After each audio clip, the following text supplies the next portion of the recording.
That's your forecast. Forecast. I doubt they would go Jeanty. They probably are going to get. I think it's Jeanty if he makes it there. Yeah. What pick is that? 12, I think. Yeah, he's definitely. It's like if the Raiders don't take him at 6, that's probably the first spot I could see him What going. about Cowboys? They're at maybe the Cowboys are 12, Bears are 11 or 10. So he's probably going to. They'd have to scope them.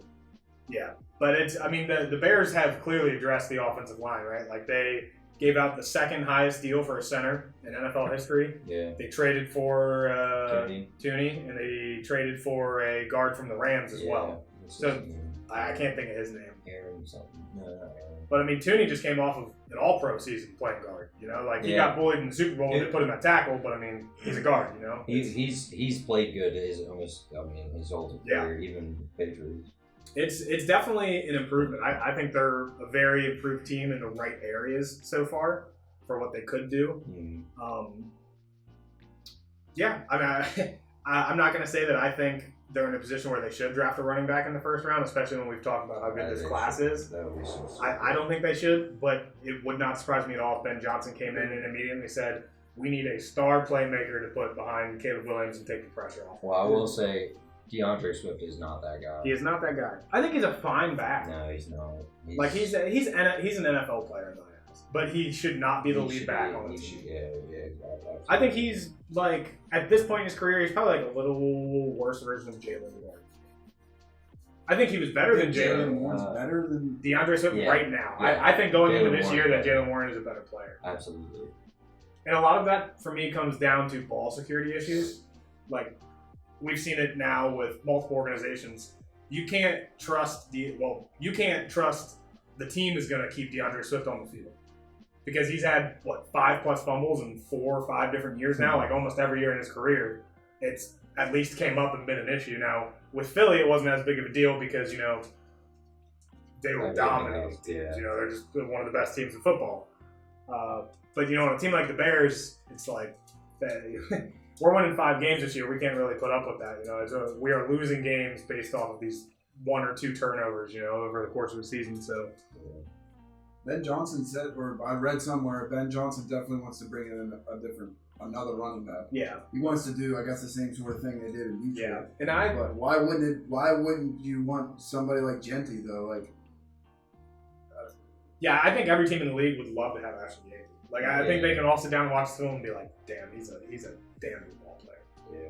But it just comes down to the, philosophical differences of team building and, you draft Ashton Jeanty in the top 12, he's the top 4 or 5 paid running back, right? Like I get the market's kind of being reset now. Barkley just, topped it off as he's the highest paid running back ever in NFL history. I love it for the NFL. I love it for the running backs.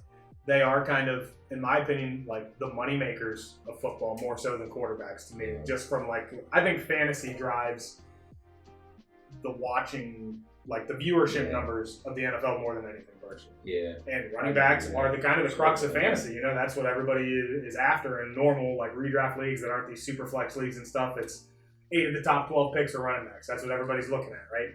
So you get a name like Jeanty out there. I mean, he probably deserves to be paid like that right away. But you can get away with doing a lot less. Well, Ben Johnson was with them when they took the Gibbs. Yep. Top. What was he? He was almost 17 or something like that. No, he was top 10. Was he really? Yeah, they were right both, after Bijan and him were both top 10, I think. Yeah, it was mind blowing. I had no idea Gibbs was even going to be, in the top half of the first round. I didn't even think it was first round. That's why I heard. I thought he had great tape. I know, Chad, you raved about his tape. And even said, you liked him more than Bijan a little bit, if I'm remembering correctly, which is a hot take at the time. And it turns out, that's a fine take. Yeah, that's totally okay. I think they're 1 and 2 easily in Dynasty either way you split it right now. Yeah. I can see the argument for Barkley, just saying, hey, if I get a 2,000-yard season out of a guy and get similar production over the course of 3 years, even if I'm going to lose that guy, he's probably the guy, right?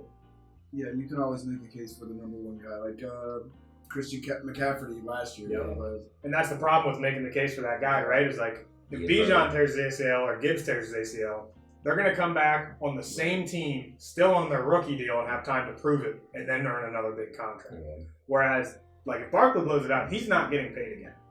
Yeah. They're probably asking him to restructure the deal they just gave him to give them cap relief at a certain point in time, and then praying he's, you know, a decent enough running back the rest of the life of the contract. Yeah. So that's the only rough thing about the older guys, but you can't lie about the production. You know, it's off the charts. The old guys. Old guys. Wise guys. You guys got any sneaky free agency additions that we didn't hit on? We talked about like almost everybody last week. Yeah,